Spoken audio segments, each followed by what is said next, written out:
Bonjour à tous, petite vidéo sur le quotidien du métier d'horloger. Donc là je suis en train de faire une comptoise, une vieille comptoise. Je dois la dater d'à peu près avant le milieu du 19e, donc quelque chose comme 1830, 1840, mais pas après, je pense pas. Parce qu'en fin de compte elle a un échappement à verge, le balancier qui est derrière les poids, donc déjà c'est des premiers indices, et ensuite la sonnerie elle se fait avec deux marteaux. Un marteau pour la sonnerie des heures et un marteau pour la sonnerie de la demi-heure. Et le marteau de la sonnerie de la demi-heure, il n'est pas entraîné par le poids du mécanisme de sonnerie. C'est un- une came qui vient armer un ressort de détente et clac, ça libère le ressort de la demi-heure. Très ingénieux, hein. Alors le problème, c'est que moi j'ai un souci. Bon, je l'avais vu hein, quand le client me l'a apporté. Ici nous avons la roue des heures qui porte l'aiguille des heures et l'ajustement c'est sur une base carrée. On peut voir, normalement c'est comme ça. Bon là, en l'occurrence, c'est tout abîmé. Et après, en fait, on vient aller verrouiller le carré de l'aiguille des heures par une rondelle carrée femelle qui vient aller se mettre dans le carré et se monter en force. Mais là, en l'occurrence, tout est bouffé. On peut voir, tout est abîmé. Et il faut que je trouve une solution pour pallier à ça, en gardant le plus possible l'esprit d'origine de la pendule. C'est-à-dire, je ne vais pas mettre des aiguilles modernes, neuves, enfin, je peux pas. Et puis sans que ça me demande non plus des heures et des heures, quoi. Parce que bon, l'idée, c'est pas non plus de facturer 2000 euros au client. Et bon, là, je vous avoue que je sais pas trop quoi faire, parce qu'il y a quand même plusieurs problématiques. On peut voir en fait la roue des heures, elle vient aller se mettre ici, hein, donc dans le tigeron de centre.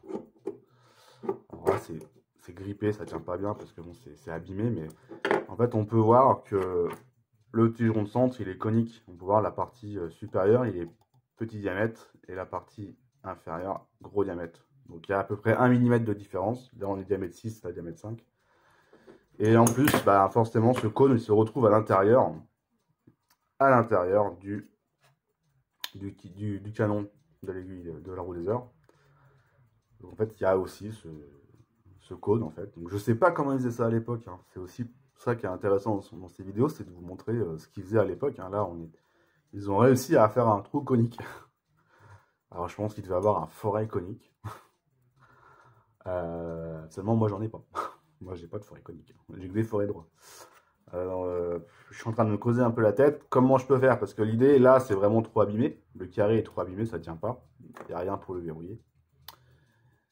Et donc l'idée ce serait de refaire le canon ici, hein, parce que le canon il est rivé sur la roue. On peut voir à l'arrière le canon il est rivé. Donc ça je peux le dériver puis refaire un canon, mais il y a le problème du trou conique.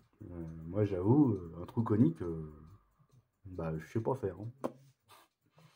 Moi, j'ai que des forêts droits.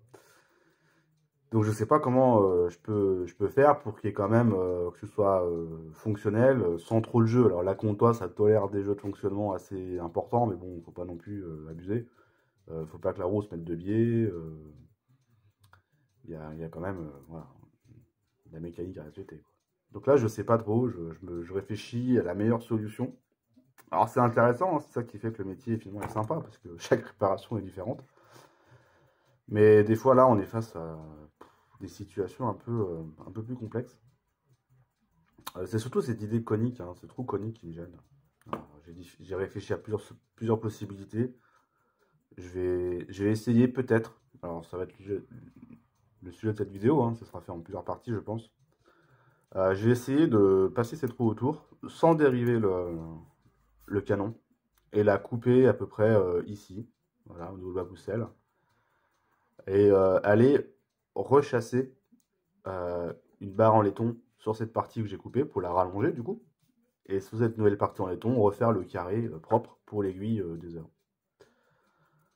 Je pense que c'est la solution la meilleure parce que sur la nouvelle partie, je pourrais me faire en diamètre 5. Euh, du coup, j'aurai mon diamètre 5 en haut et diamètre 6 en bas qui sera conservé. Je pense que je vais faire ça, donc normalement il y aurait assez de matière pour faire quelque chose de fonctionnel. Bien ajusté, bien serré et bien chassé, ça devrait le faire. Et d'autant plus que l'aiguille des heures, on n'intervient pas dessus, il n'y a pas de force mécanique, on n'y touche pas. Donc ça me semble le meilleur compromis. Alors après, il y a une autre problématique, voilà, qui complique un peu les choses, c'est qu'il faut que le carré, en fait, le sens du carré, que les plats du carré soient bien alignés. Parce que sous la roue des heures, ici, nous pouvons voir cet escargot que l'on appelle le limaçon. Et c'est cet escargot qui détermine le nombre de coups que la pendule va sonner à l'heure. 12 coups à midi, un coup à une heure, etc. Donc il faut que l'aiguille des heures soit bien alignée par rapport au cadran en fonction du nombre de coups. Hein, voilà. Et pas que quand ça sonne 12 coups, que l'aiguille soit en face du 11 ou 11 et demi, quoi. Il faudrait idéalement que ce soit bien aligné. Et ce qui détermine l'alignement de l'aiguille, ce sont les faces du carré. Voilà. Donc il y a quand même une petite complexité à la chose. Donc je vais essayer. Et si ça va pas, on fera une autre méthode. À suivre.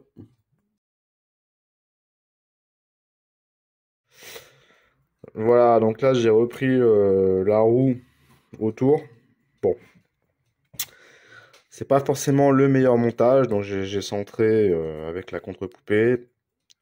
Bon, après voilà, ça tourne à peu près droit. Bon, une fois de plus, on est sur une comptoise ancienne, on peut pas non plus demander l'impossible. On va voir un peu ce qu'on peut faire. Euh, on va essayer d'usiner, on va réfléchir à tout ça.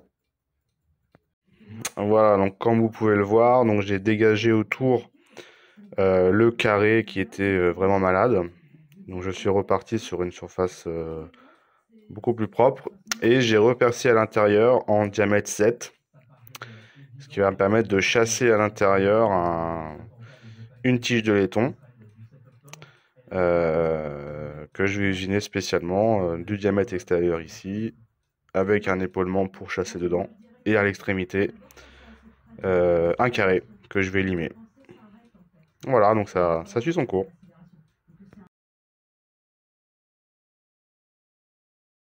Voilà, donc là je suis en train de faire du coup le manchon que je vais rapporter sur la roue des heures. Donc là c'est la partie qui va rentrer dans la roue des heures, hein. Je suis en train de terminer. Au préalable j'ai percé diamètre 5,5. Donc ça c'est pour le passer dans le canon de centre. Et puis après il faudra que je rediminue cette partie ici en diamètre 9. Là on est sur une barre de 10. Et après il y aura le carré à faire pour obtenir l'aiguille des heures. Donc le carré, je me tâte à le faire à la fraiseuse ou le faire à la main. Je sais pas trop. Là, faut que je regarde parce que je sais pas si je vais avoir le mandrin de ce diamètre-là pour le mettre sur la fraiseuse. Je suis pas sûr. Mais bon, voilà. Chaque chose en son temps. Pour le moment, je fais ça. Ça se fait bien, hein, c'est vraiment pas compliqué. Il faut juste être assez précis pour que l'ajustement vraiment soit vraiment très bien et se fasse bien. Ni trop fort pour pas fendre le canon actuel, ni trop faible sinon ça ne tiendra pas. Voilà. Voilà, donc le petit manchon a été usiné. Donc il rentre dedans légèrement. Il y a à peu près 1/10 de tenue pour le chasser. Je pense que ce sera suffisant. Et maintenant il faut faire le carré pour que l'aiguille des heures se glisse bien dedans. Et ça, je voulais le faire à la fraiseuse, mais je crois que je vais être coincé à la fraiseuse. Il me faudrait un mandrin spécial pour la fraiseuse que je n'ai pas. Tant pis, j'essaie de le faire à la lime. Voilà. À suivre.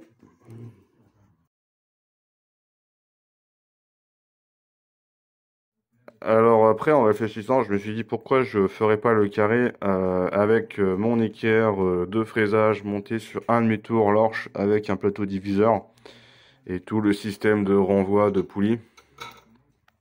C'est possible. C'est possible, mais j'ai peur que ce soit un peu galère à régler la machine, en fait. Je sais pas, faut que je regarde. Mais sinon, j'ai une autre idée qui me vient. Voilà, on va regarder ça ensemble. Voilà, donc du coup, je réfléchissais, je pense que je vais plutôt utiliser ce montage-là et faire le carré du coup à la main. Ça me semble la meilleure solution. Alors ici, j'ai cet accessoire qui est ce qu'on appelle un rouleau à limer, qui va nous permettre de poser la lime dessus et de limer. Voilà. Coup de bol, j'avais une pince en 7,1. Donc j'ai pu poser ma pièce dedans. Et ici, on peut voir sur le pignon, nous avons des trous. Donc il y a 60 trous. Et on peut mettre cet outil qu'on appelle l'alilade dans les trous. Et en fin de compte, 60 divisé par 4, ça fait 15. On part d'un point de départ, on compte 15 trous. On a une première face, on refait 15 trous, donc on a 90 degrés. Deuxième face, encore 15 trous, 90 degrés. Une autre face, et etc. 4 fois, et on a nos 90 degrés. En le faisant à la main, c'est l'opération, je pense, la meilleure qu'à la machine.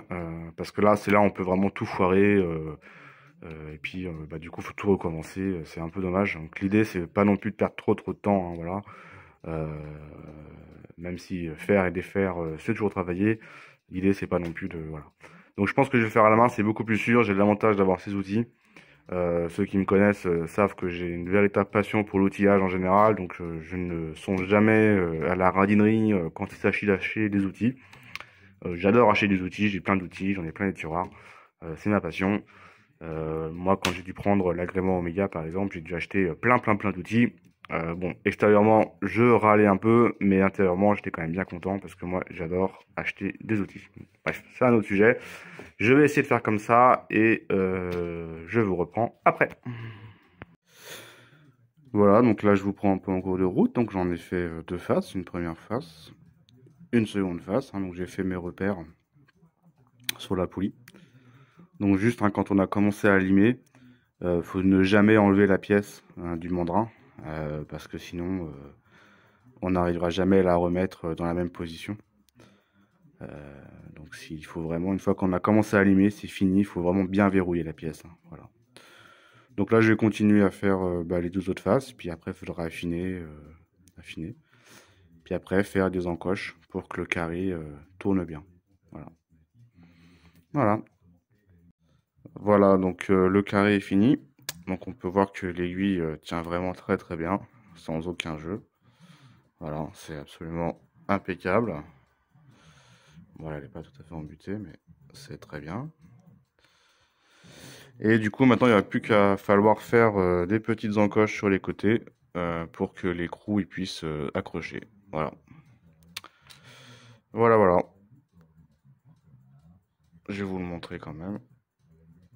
Hop, vous voyez, donc le petit carré. Bon, c'est sans doute pas un carré parfaitement bien régulier, mais le carré de l'aiguille ne l'est pas. Donc moi, je me suis fait en fonction du carré de l'aiguille. Voilà.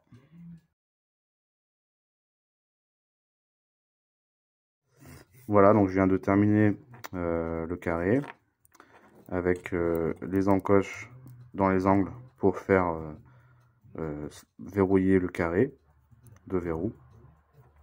Et maintenant, il n'y a plus qu'à chasser l'ensemble sur la roue des heures et dans la bonne position pour que l'aiguille soit bien indexée lorsque le nombre de coups sonne.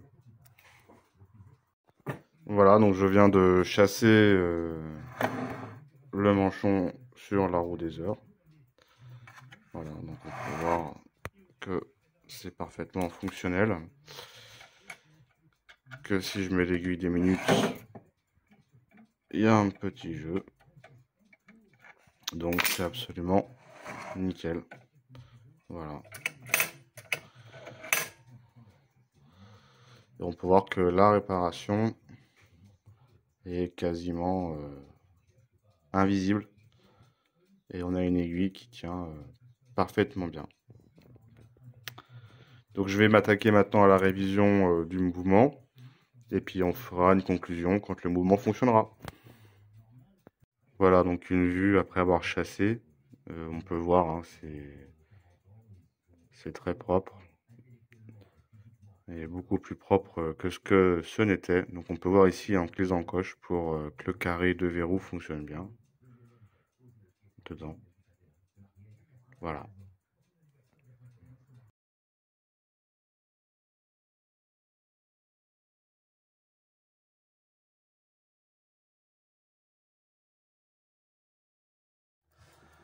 Voilà, donc cette réparation touche à sa fin, cette vidéo touche à sa fin. La pendule est ici sur son chevalet d'observation. Elle va y rester pendant à peu près 3 semaines, 15 jours, 3 semaines. Donc, c'est à peu près 2 cycles de remontage. Donc, on va laisser les poids redescendre 2 fois. Donc, on va les remonter 2 fois. Ça va me permettre de vérifier que la pendule fonctionne bien, qu'elle est bien précise, ajuster sa marche, vérifier les sonneries et surtout vérifier qu'elle ne s'arrête pas. Parce que voilà, ces vieilles pendules peuvent être un petit peu capricieuses. Après la réparation de la roue des heures, j'ai fait un démontage complet de la pendule, hein, donc tout a été nettoyé, dégraissé, décapé, les pivots rectifiés, il y a eu 4 ou 5 bouchons de reposés, et après un remontage, une relubrification et un réglage. Voilà. Donc ces vidéos, je pense, sur la réparation de cette roue des heures qui était cassée, étaient intéressantes sur au moins 2 points. La première, elle vous a permis de voir finalement les compétences que j'ai au sein de mon atelier en matière de réparation de pendulerie, mais surtout de pendulerie ancienne. Mes compétences également en termes de fabrication et d'usinage. Hein, et ça vous permet de voir que je suis aussi à l'aise sur la réparation de la pendulerie. Même si sur les réseaux sociaux et sur Internet en général, je fais beaucoup plus de promotion sur la montre, parce que c'est vrai que la montre, c'est aujourd'hui 90% de l'intérêt horloger. La pendulerie est quand même un petit peu en sommeil depuis une quinzaine d'années. Mais néanmoins, si vous avez des pendules anciennes, n'hésitez pas à me les confier. Je me ferai un plaisir de vous les remettre en état. Ensuite, cette vidéo, elle est intéressante pour un second point. Elle vous a permis de voir que finalement, pour faire de la réparation en horlogerie, et plus particulièrement en pendulerie, il faut beaucoup d'outillage et de machines-outils.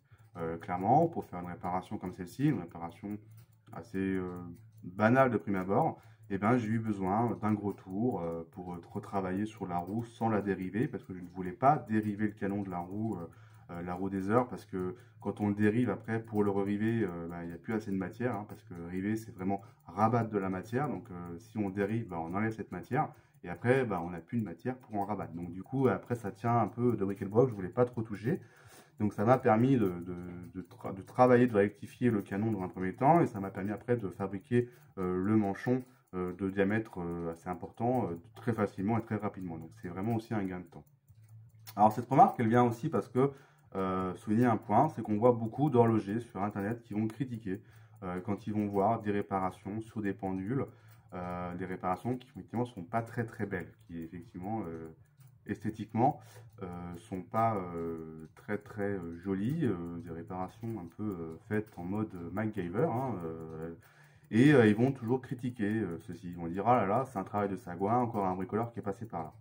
Alors, moi, je suis pas toujours d'accord avec ça, et même pas du tout, et moi, je n'ai absolument pas cette réflexion-là. Parce que déjà, sur une pendule comme celle-ci, qui a 150 ans, hein, facile, on ne sait pas l'histoire de la pendule. C'est-à-dire qu'on ne sait pas qu'est-ce qu'elle a vécu. Elle a peut-être vécu des guerres, sans doute d'ailleurs. Elle a peut-être été mal transportée, mal déménagée. Elle a pu subir tous les affres du passé, être mal stockée. Et puis, on ne sait pas non plus quels horlogers sont passés dessus pour la réparer et pour la maintenir en vie jusqu'à présent.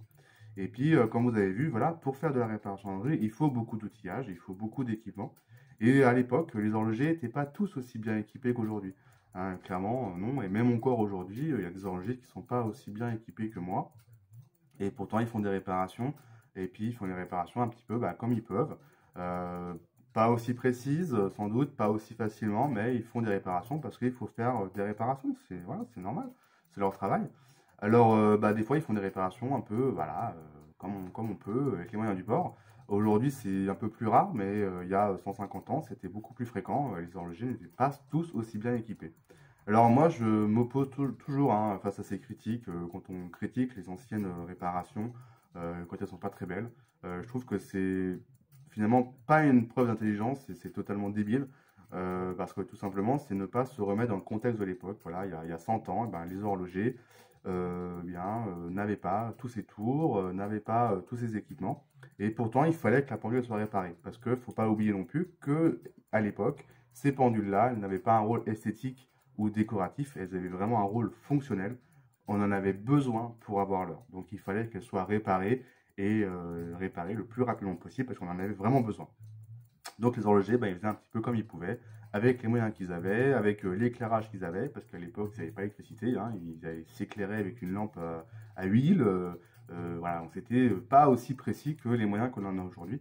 Donc voilà, cette vidéo vous montre vraiment l'intérêt de l'équipement et de l'outillage pour les réparations horlogères, et que quand on voit des réparations horlogères un peu mal faites, moi je critique pas trop, au contraire, moi je vois ça avec un petit peu de... Ça me fait un petit peu sourire, parce que je me mets à la place de l'horloger de l'époque, et je me dis qu'il devait quand même bien galérer pour faire un truc fonctionnel, et que souvent ces réparations, elles sont pas belles esthétiquement, mais dans bien des cas, elles sont fonctionnelles, et dans bien des cas, elles ont tourné des années et des années et des années avant qu'un autre horloger la voie et la corrige.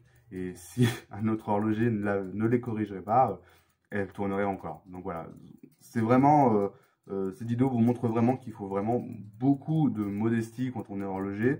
Hein, voilà, moi-même, vous avez vu, hein, au fil de cette vidéo, je me suis posé beaucoup de questions, comment je vais faire, comment je vais m'organiser, est-ce que j'utilise ça, on ne sait pas trop où on va. Et il y a aussi, là ça s'est pas passé, mais en cours de route, ça casse, ça foire, le coup de lime de trop, et on met en l'air 3-4 heures de travail, et il faut tout recommencer. Donc il y a aussi cette grande frustration qu'il faut maîtriser. Voilà, donc cette vidéo était quand même très très longue. Alors voilà, une fois de plus, c'est très difficile de faire des vidéos très courtes quand on veut rentrer dans le cœur du sujet. Donc n'hésitez pas à poster vos questions en commentaire, et puis à la partager si vous avez envie. À bientôt!